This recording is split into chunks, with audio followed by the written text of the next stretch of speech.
Oh, that's silly. All right, here we are today. We're going to talk about this thing. And my chair's too close to it. And today we have a couple guests here. We got the big dog. And we got the Redline Rebel. And then me, I'll be the host, Whammer Jammer. All right. So, we're going to do a few of these videos. And we're going to talk about this snowmobile. And we're going to start out with the topic, production sled or unfinished prototype. All right. I'll weigh in. My opinion, unfinished prototype. Big dog, what do you say? Slightly finished. Okay. And the Redline Rebel, what do you say? They call it a production sled because they gave it a VIN number, but it is nowhere near finished. Right. So there's a story, and the story goes that the factory knew they were running out of money and that somebody was going to shut the doors on Redline. They defaulted on their loan, and they knew it was coming. They had 30 days to pump out whatever they could pump out, and they showed up, and the doors were padlocked. Right. So the story goes that they knew what was going to happen, so they assembled as many of these as they could, and they pushed them out the door just so that all the time and effort they put into it wasn't wasted. Correct. So they could call it a production sled, being from what research I've done and sleds I've found, 59 sleds exited, starting with sled 100, which is sled 00, to sled 158. So 59 sleds. Yeah, 59.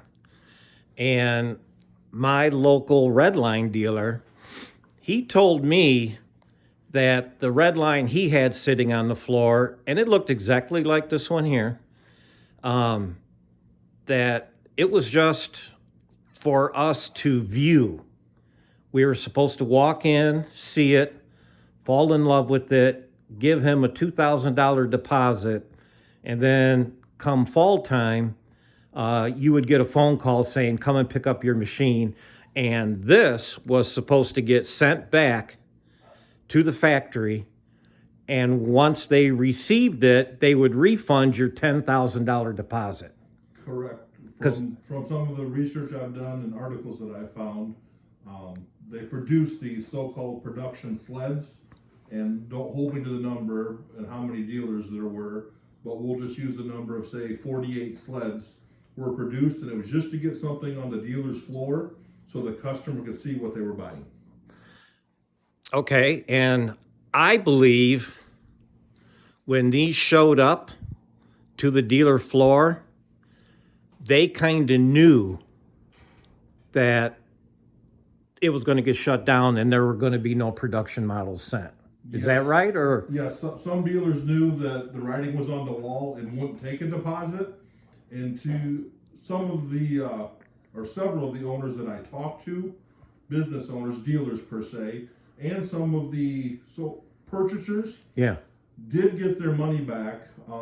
Redline was good about that. It was enrolled in an escrow account per se, and you requested your refund, and you did get your deposit back. They didn't keep anyone's money. Yeah, now I believe that because John, the owner of J&J Sports, I tried to put money down on it, and he wouldn't take it. Correct. He wouldn't take my money. Correct. The writing was on the wall. Yeah, and he said, call me in a couple weeks. And so I did. And he said, no, I'll wait a few more weeks. So I waited a couple more weeks. And then I went in there, and he told me, he goes, yeah, that's it. They closed the doors. They're bankrupt. So then I tried to buy the one on the showroom floor, but he said he already sold it to his good buddy. Correct. And he told me a bunch of other things. He told me, one of the things he told me was that this muffler that's on here, He goes, it's just packed full of steel wool, is what he told me.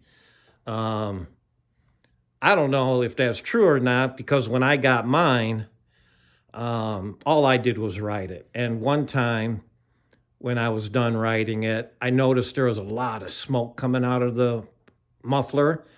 And I looked up in there, and the inside of my muffler was on fire. And that's partially on me to confirm or deny that fact. I just haven't taken the time to put a borescope down my brand new exhaust system, and then we can confirm that fact or deny that, debunk per se that fact. Yeah. So I don't know how important it is. This is what the guy told me. But the EPA got involved, and it was all a sound issue, so they had to do whatever they could do to pass all the restrictions per se to get a production license. Yeah. Because the sled would not go any farther until they were allowed to produce the sled per se. And Redline had a lot of troubles getting this snowmobile to pass government standards, I was told. The Big Four did quite a bit to kibosh the snowmobile. Yeah, it's been said that this thing was actually much lighter in the testing stages, but then the government said, no, you got to put more metal here and you got to put more metal there. And it added, how much do you think it added to it? It's hard to say, right? Somewhere between 40 and 80 pounds. Yeah. Yes, government regulations, hence insurance regulations, but to my knowledge, they never bent any suspension in all the R&D that they did. Yeah. And they even changed different diameters on the front control arms, and they still never had a problem. The thing is built like a tank. Yeah. Like, for instance, these brackets right here, these gussets. And notice how they're all rusty because they were an add-on after the A-arms were originally built. They had to come back in and add all that gusseting. Right, which is, you can see here on this particular model, the paint came off, but the powder coat is still on. That's just one area where they added extra metal. Another area was back here in the rear suspension. You see some weird metal added to these swinging arms, and that makes no sense to me other than it makes the metal thicker.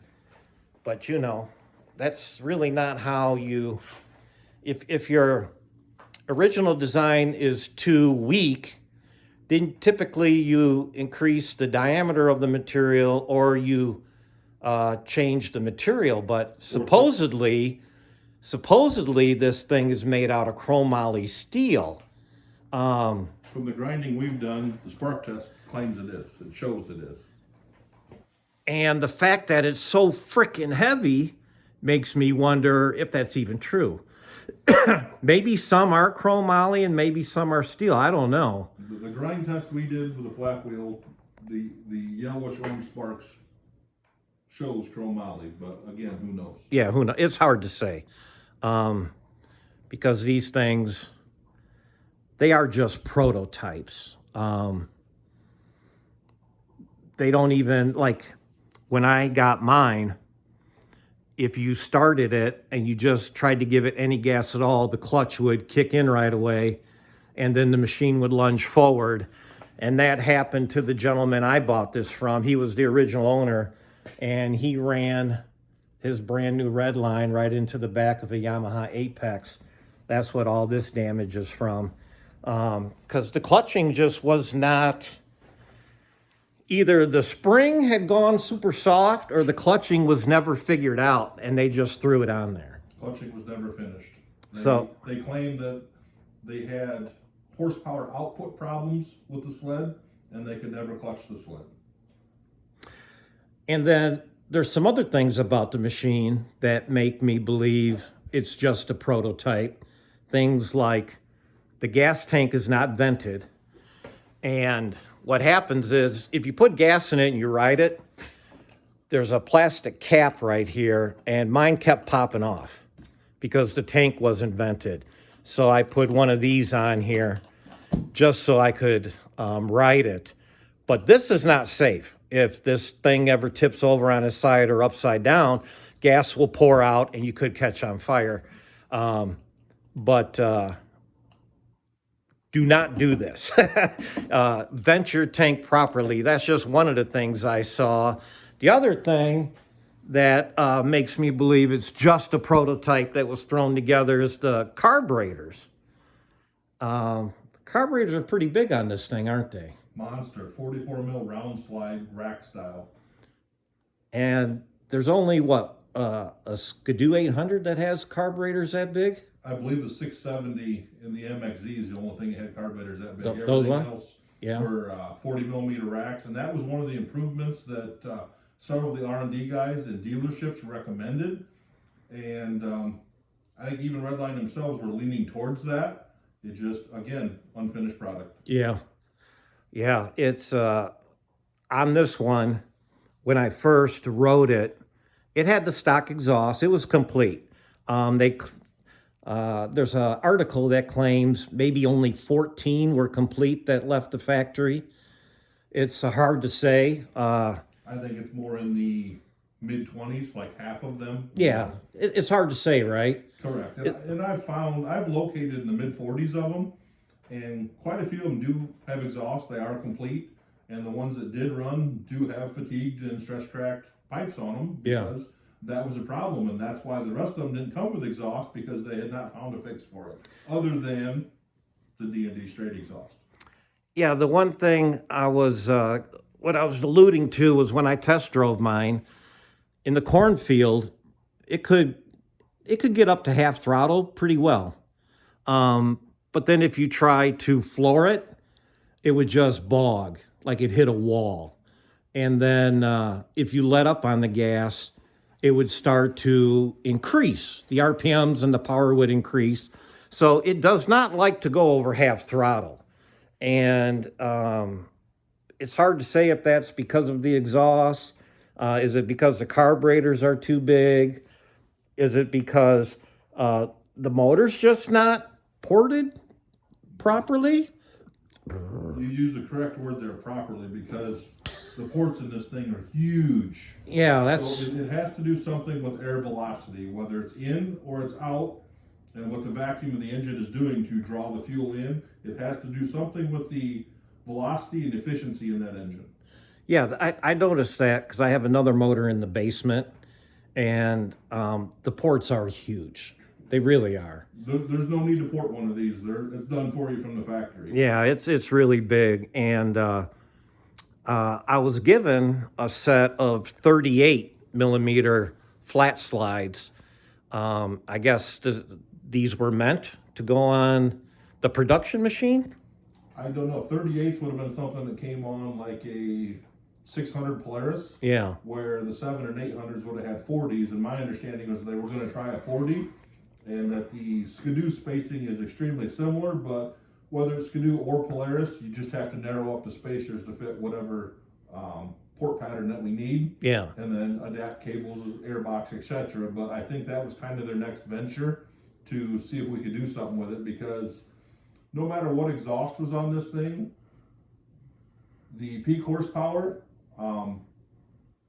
fell flat. It came up to about 7,000 RPMs, and then it fell off a cliff.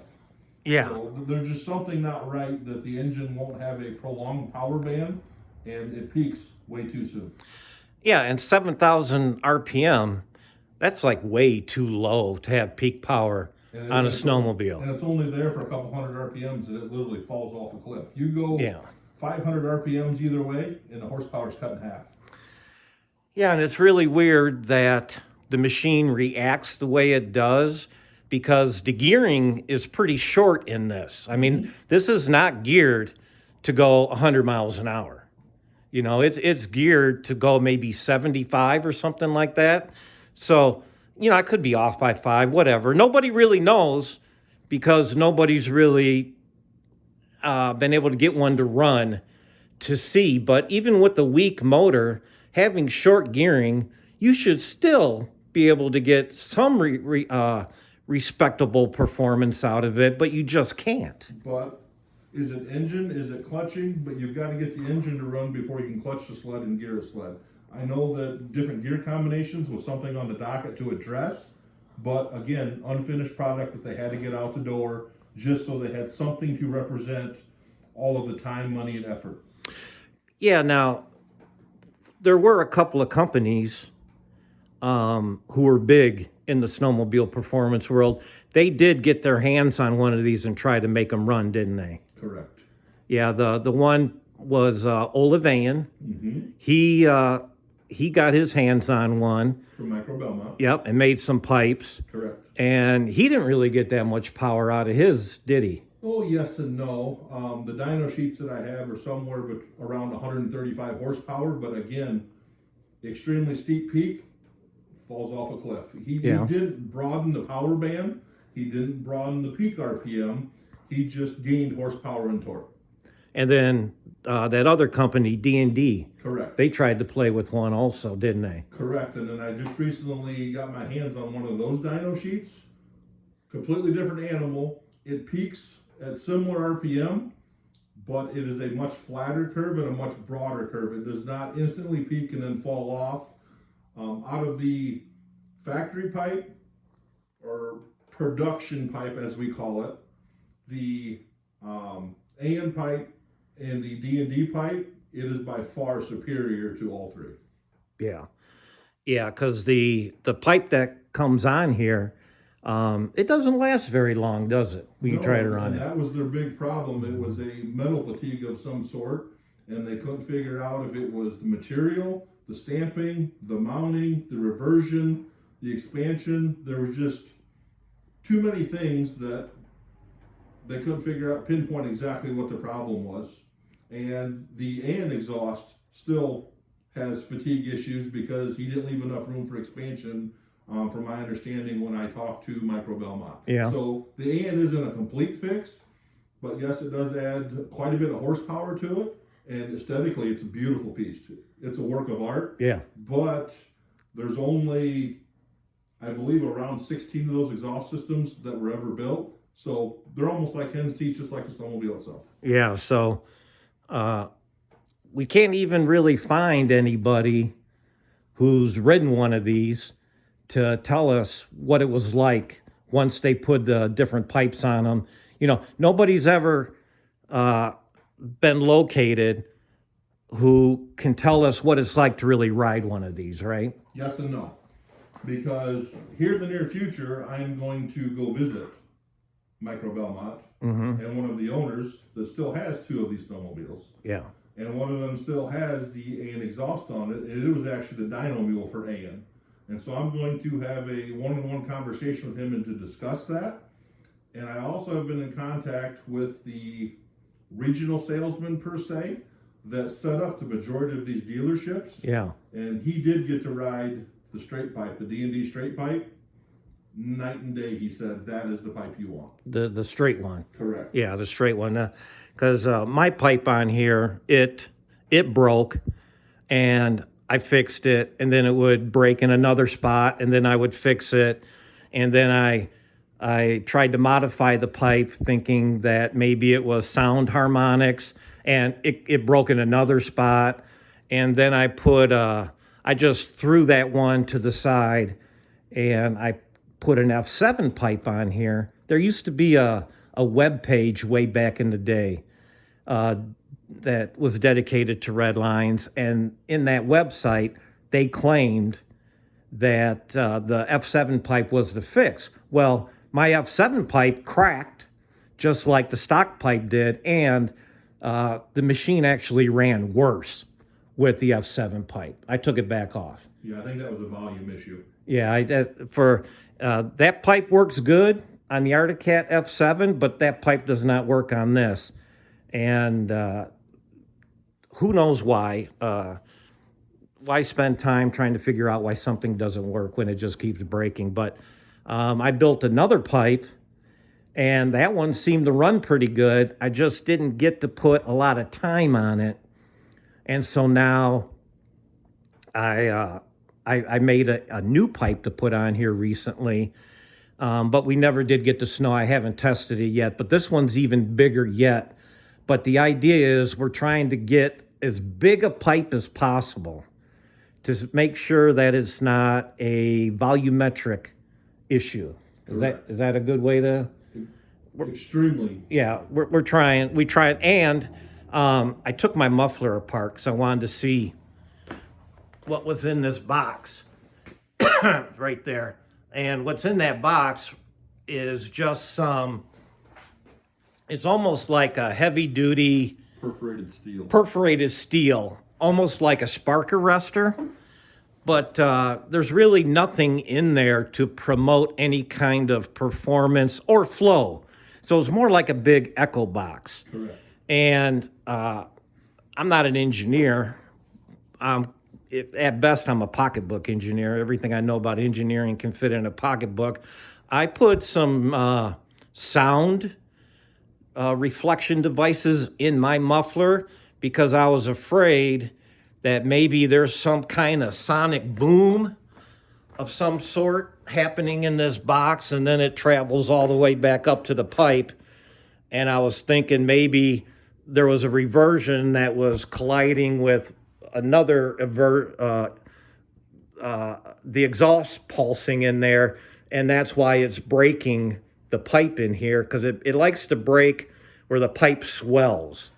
So I put some devices in there to stop any kind of bounce back or whatever you want to call it.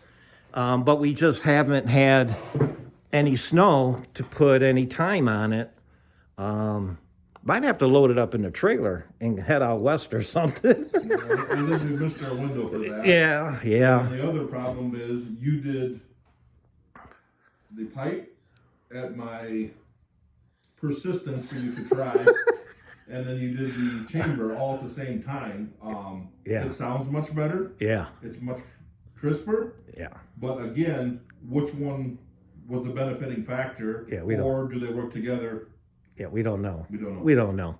We don't know. And but I think the next step is test. Yeah. And then after that, we go to, I think, a 40 mil flat slide and see if we can get some velocity out of this, because we know that we have no restriction in the exhaust system.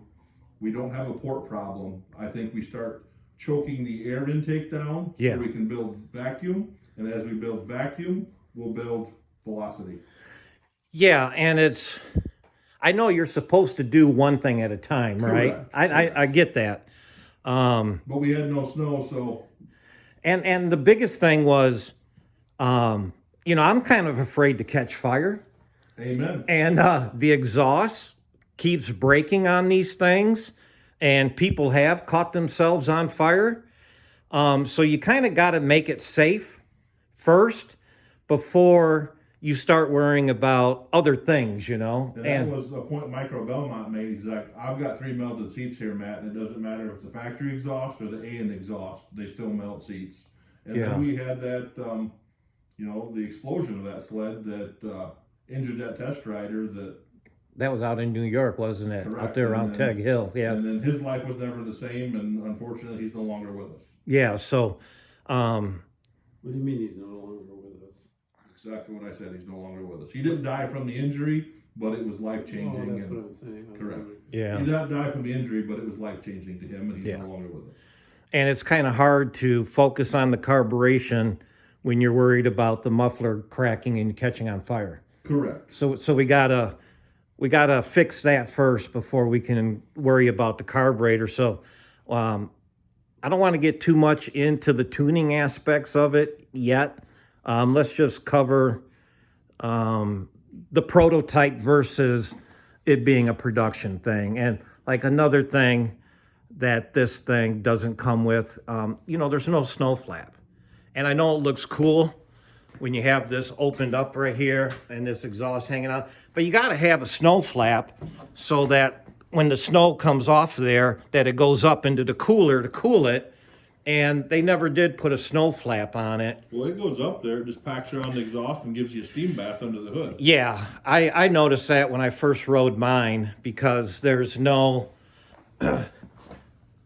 see this aluminum plate, I added that. Without this, the snow goes up into the seat, and if you got enough snow, it goes from the seat to the under hood, and now you got snow under the hood, and it's melting on the pipe, and then all this steam comes out when you're riding, and you think you're on fire.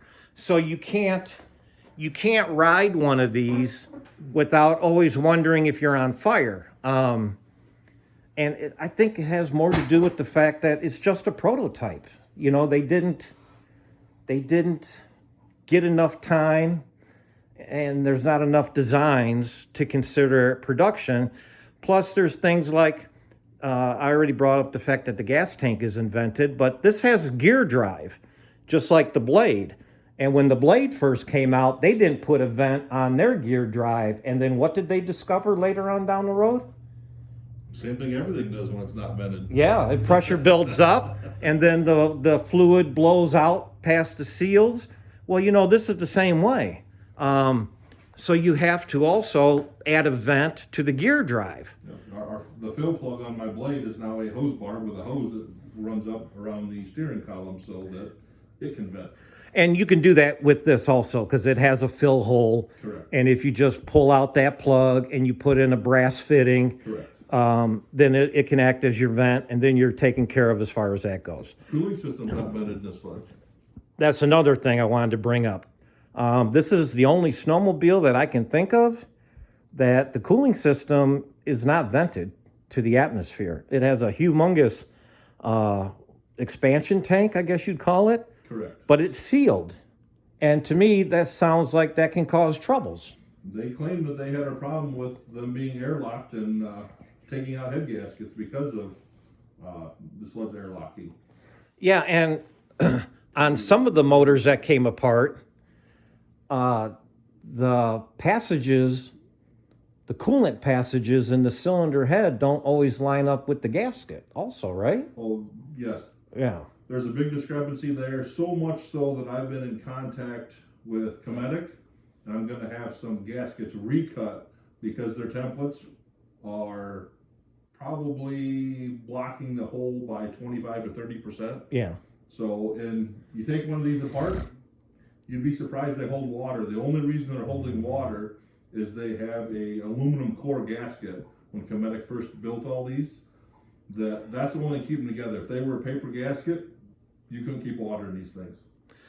Which is kind of weird, right? Because the motor looks so large from the outside, but then when you take it apart, the holes on the inside are so large that they leave barely any metal for the gasket to seal and have a long life. And you only have 6 clamping studs, but it is a monoblock, so that helps. And the bosses are extremely thick, but again, you only have 6 clamping points. Yeah, so we can get into that in another video. There's just so much to talk about on these. This particular machine, it came with studs right here that were welded to the upper A-arm, and they're supposed to be for a sway bar. Well, this machine didn't come with the sway bar, and none of them do.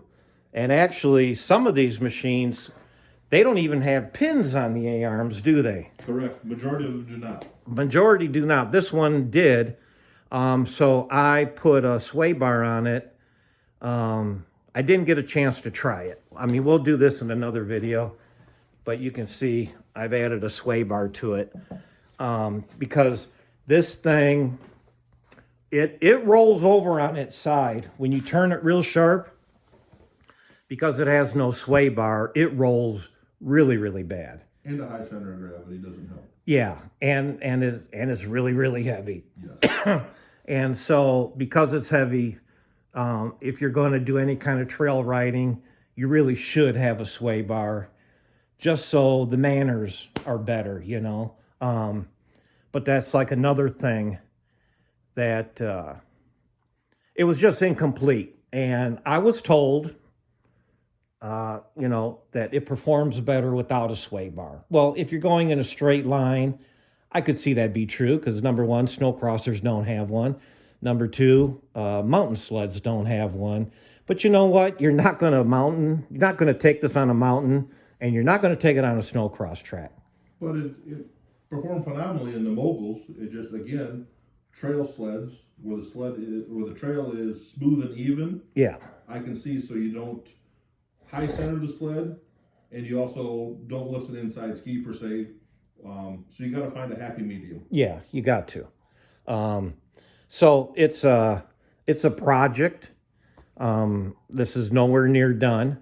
These are just some things that have been done to this one to try to make it trailable. One of the other issues with this sled is the original headlights. I no longer have them on here. I went to the aftermarket and I got some LED projector beams because the stock headlights, they just don't throw enough light. What's the story behind the headlights that came with this thing? But that's another thing is what was supposed to be on the snowmobiles versus what got put on the snowmobiles in Fargo are two different things. So it's kind of been a dilemma per se on what is correct, what is not correct, and or how to find or get a hold of the correct headlights for this sled. Right, because it had a PIA, it came with a PIA, Correct. which is a tiny little halogen bulb, and once they burn out, you can't even replace the bulb in it. Correct. It's a sealed system, and you run one headlight for low and two headlights for high. Yeah, which is kind of weird, but sport bikes have been doing it now for the longest time. Correct. So I guess it's okay that this happens to operate in the same manner. If you're a sport bike guy, you understand it and it's fine. No skin off my teeth. But just so you know, if you try to ride one of these at night with the stock headlights, don't be in the lead. Let someone else lead because you're not going to see where you're going. I agree with that, but the correct headlights or the headlights that were supposed to be on it, night and day different to what it came with. Yeah, and those were Hellas, right? Correct. Yeah. Much larger diameter. And a lot more powerful. Now, one of the other issues these machines have is they will wear the battery down. If you let it sit overnight or for a couple days, you come back and your battery's dead. What's drawing the battery down? Some of the owners that I've talked to and I've helped get the sleds to run, there's a parasitic draw because they use a run relay per se that only powers certain parts of the snowmobile until it's triggered by the crank, and then it powers the rest of the snowmobile. That relay is known for malfunctioning or sticking, and then you have a parasitic draw. Yeah, so when you go to turn this machine on, nothing lights up. Correct. But you have power to the starter. But you have power to the starter, and once you get the engine to start and run, then all the lights come on. Correct. That's where it switches to a start-run relay is what it does. So that's what the relay does. Correct. And it makes it kind of act like a fancy machine. Correct. It's the Ferrari of snowmobiles. Yeah, so I did a little fix to it. I didn't want to cut into the harness. I don't think it's a run. I don't think the relay is bad. I just think it was, well, I can tell you what I assume, but that's not really an answer. It could also be in the rectifier slash voltage regulator. You could have a parasitic draw there.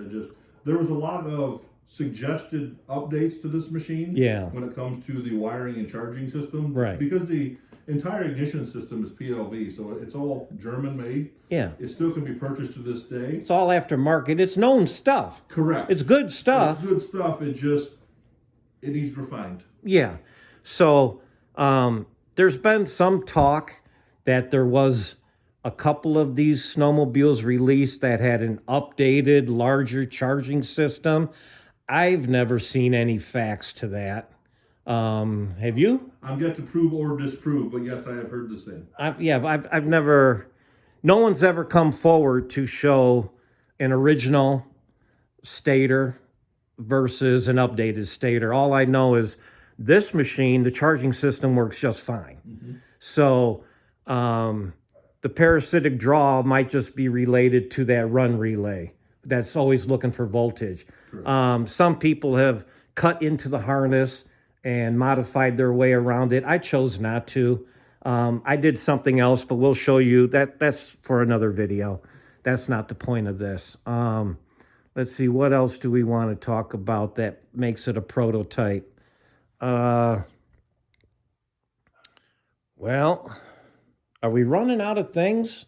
Well, there's tons of things to talk about, but we have to have more for our next episode. Yeah, this is just basically, we're just trying to discuss whether or not this is a production sled or it's a prototype. Not only that, but I almost fell out of my chair, so I just thought I'd interject. Well, we're going to have to get you a seat belt because I did say this. you are kind of wild. But It's somewhere in between. it's somewhere in between. I'm going to say it's a prototype. Up here on the shelf, we have a real prototype. This here is the machine that's in the famous poster with the single shock, rear suspension located under the hood on the left side. We'll do a video one day. We'll get this down and we'll show everybody this one at a later date. But that's another subject. That's a whole nother subject. But yeah, so that's it for today. As you noticed, the springs are off my shocks. I had to do some maintenance. We'll get into that on another video. Like I said, we have a lot to talk about regarding this, and there just doesn't seem to be any content out there for this machine. There's a lot of rumors. There's a lot of facts. There's a lot of things that we do know, and there's a lot of things that we don't know. I don't really want to get into the company itself. That's not important. And it's really none of our business. Let's let the machine speak for itself. Yeah, we're just going to focus on the machine. And if anybody out there has one of these or wants to chime in and discuss some other topics regarding it, or maybe share some information they know, reach out. And I read all the comments, positive and negative. We're just trying to share this snowmobile with the public. Because quite honestly, I've been pretty bored with the snowmobile world the last few years. It seems like everybody offers a snow crosser. Yamaha they quit making machines, and I'm not really interested in snow crossers anymore. The kind of snowmobiles I'm interested in, they don't really make anymore. Triples, baby. Yeah, triple two-stroke for me all the way. But so we're going to focus on this because this is interesting. So this is going to wrap up our first episode of the Redline. And today we're discussing prototype or production sled. Hold on. The Redline Rebel wants to interject one more item. Let me add a little bit to that. Anything Redline related, whether it's apparel, snowmobiles, gear, stories, pictures. I'm still trying to track down the last dozen or so snowmobiles. So any and all help Redline related would be appreciated. Yeah, because that's what you were trying to do, right? Was like to build a registry. Correct. To try to locate all of them and to see what kind of shape are they in, who's riding them, who's not riding them. So far, nobody's riding them, right? Correct. And the end goal is to get all of us together as a group. But this sled has kind of turned into our own personal R&D since the business is no longer. And once we figure out this sled to the best of our ability, we're going to take a bone stock, in quotation mark, production sled, and we're going to try to modify that to make it a daily trailable sled as well. So yeah. This is the R&D. We'll figure out everything on this sled, and then we can translate it to not only my sled, but everyone else's sled, so we can get these out on the trail. Right. Because these are not rideable snowmobiles. No, these are something you take to shows, to maybe poker runs, but more to shows that you can take them on and off the trailer. You can put them in line. You can run a parade or a few parade laps with them. But this isn't something you go bar hopping with. It's not there yet. It's not there. No. But we're trying to make it like that, right? Correct. Yeah, we want to make it rideable. There's some things you just can't change about this. We'll get into that in a later video, but that's our goal. Our goal is to try to make this more user-friendly and more rideable, and we're trying to bring people out of the woodwork. Correct. Because it's hard to believe that I'm the only one trying to make this work. I know people will say, well, I got one that runs, but yeah, you're just riding it around the house. so far, this is the only Redline that has 2 trail stickers, one in Wisconsin and one in Illinois. Because I do take them on the trail. I do take this on the trail, trying to make it rideable. There's got to be somebody else out there. And I just hope these videos and this content reaches those people. And I've heard rumors, and we've heard mild to wild number-wise, but they're yet to come forth. The several that I have found are that 30, 50, 150. You know, I haven't heard anything more than 200-300 miles on these sleds. But I've also Right. heard rumors of one that's, you know, in the thousands, and I would love to find that snowmobile. Yeah. But in the meantime, we're trying to get them on the trail. Right now, I use my blade as my trail sled. Yeah. I would love to hop on the Revolt and get it out there for everyone to see. Don't get me wrong, my blade gets tons of looks. Yeah. But how many looks is my Redline going to get? Yeah, and the blade is it's a finished product. It works. Correct. It's a successful design. Correct. There's not much more we could ever add to that. But this seems to be the one. This is the one sled that it's just the story is so open ended. So if you do have one out there and you're riding it, reach out, tell us your story, and let's hear what you've done to it. And you know, we're just trying to we're trying to get a group together of individuals with a single goal, which is to make these safe and rideable. No, they're not going to outperform today's latest and greatest, but that's not the point. The point is, you know, like a motorcycle, these things should be ridden. You know, it's if you want to put one up on your wall and have it be a museum piece, that's fine. That's fine. But you know, we want to ride them. So if you have any stories, feel free to reach out, share them, and we'll include some of that information in an upcoming video maybe. It seems like a lot of people are like really protective that they own one of these, you know? To a point, but I've been welcomed with open arms from the majority of people. I have a few people that shy away, but the majority of the owners are fantastic human beings. Awesome. They are real ambassadors of the sport, and they love to talk about the snowmobile. Yeah. And maybe because it's behind closed doors, but I've also had several owners that show it to the world. So there's some guys out there that want to ride them, and there's some guys out there that want to show them, and you've got the very select few, and probably the majority of them that I haven't found yet, that are very private people. But Yeah. at the end of the day, we're just caretakers of these machines, Yeah. and eventually they're going to get passed on. Yeah. So they will be found. It's just a matter of time. Yeah. Yeah. And if there's anything we can do to make them better and safer, then that just, everybody benefits from that. And, you know, if you're that one guy out there that figured this whole thing out, you know, contact us. Let us know what you did. Yeah, we'd love to hear it. Yeah, love to hear it. You know, there's no competition here. We're just trying to put a group of like-minded individuals together and see what we can do to finish this thing, so to speak. Even though it was really never meant to be finished. But that's another story. Because I want it finished because it all started as a dream and a poster on the wall, and Yeah. here a few years ago it became a reality. Not only did it become reality, the blade became a reality first, and a few months later, a Redline. So I have my dream sled collection. Yep. So I just would like to be able to ride both of them. Yeah, and it's only fun to look at for so long. Sooner or later, you gotta like scratch that itch, get on it, and give her a ride. You know what I mean? Amen. They're only new once, but I want to ride mine. Yeah. All right, everybody. Well, thanks for checking out the video. And if you would like to reach out to us and drop a comment, we welcome that. All right, enjoy.